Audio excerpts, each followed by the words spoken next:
Anglų kalboje yra du žodžiai su reikšme dovana – gift ir present.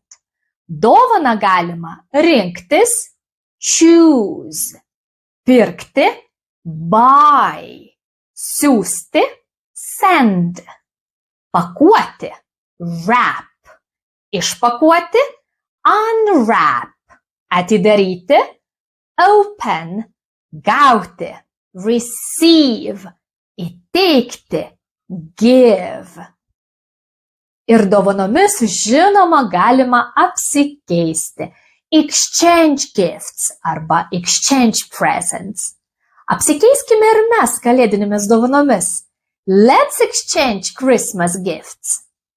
Aš jums dovanoju kokybišką edukacinį turinį, kad jūs greičiau išmoktumėte ir geriau suprastumėte anglų kalbą.